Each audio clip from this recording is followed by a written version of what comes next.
പാലക്കാട് വാളയാറിൽ വീടിനും വാഹനത്തിനും തീയിട്ട് ലഹരി മാഫിയ. അട്ടപ്പള്ളം ഗണേശപുരം സ്വദേശി ഗുരുവായൂരപ്പന്റെ വീടിനാണ് തീയിട്ടത്. തീയിടുന്നതിനിടെ പൊള്ളലേറ്റ യുവാവിനെ ഉൾപ്പെടെ 2 പേരെ വാളയാർ പോലീസ് കസ്റ്റഡിയിലെടുത്തിട്ടുണ്ട്.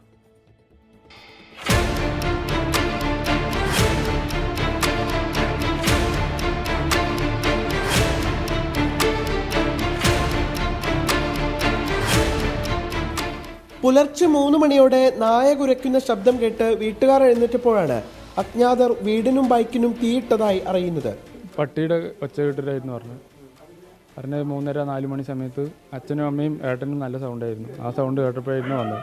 വീട്ടിനകത്ത് വരെ തീ എത്തിയിരുന്നു. ബൈക്കായിരുന്നു നന്നായി കത്തുണ്ടായിരുന്നു. പിന്നെ അയൽവാസികൾ പുറത്തുനിന്ന് വെള്ളം ഒഴിച്ചിട്ടാണ് അത് കെടുത്തിയത്. സംഭവത്തിന് പിന്നിൽ പ്രദേശത്തെ ലഹരി സംഘമാണെന്ന് കുടുംബം ആരോപിച്ചു. ലഹരി ഉപയോഗം ചോദ്യം ചെയ്തതാണ് ആക്രമണത്തിന് കാരണം. ഞങ്ങളായിട്ട് ആർക്കും ഒരു ഇതും വരുത്തിയിട്ടില്ല. പക്ഷെ എന്തിൻ്റെ ഇതാണ് മെയിനായിട്ട് എന്താണെന്ന് ചോദിച്ചു കഴിഞ്ഞാൽ കഞ്ചാവാണ് പ്രശ്നം. അവിടെ എല്ലാ കഞ്ചാവാണ്. അവിടെ ഒരു കൂട്ടം പിള്ളേരുണ്ട്. പോലീസുകാർ എന്ത് കാരണം കൊണ്ടാണ് അങ്ങനെ ചെയ്തതെന്ന് റീസൺ ചോദിച്ചപ്പോൾ അവൻ പറഞ്ഞ റീസൺ അവൻ്റെ നോട്ടം ശരിയല്ല, അവൻ നോക്കുന്നത് ശരിയല്ല. മകൻ അവൻ നോക്കുന്നത് മറിച്ച് നോക്കിയിട്ട് പോകണോ, അത് ഞങ്ങൾക്ക് ഇഷ്ടപ്പെടുന്നില്ല. തീയിടുന്നതിനിടെ പൊള്ളലേറ്റ പ്രദേശവാസിയായ അരുണിനെയും സുഹൃത്ത് സൂര്യയെയും വാളയാർ പോലീസ് കസ്റ്റഡിയിലെടുത്തു. പൊള്ളലേറ്റ അരുൺ ജില്ലാ ആശുപത്രിയിൽ ചികിത്സയിലാണ്.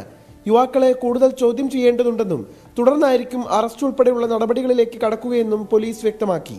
24 പാലക്കാട്.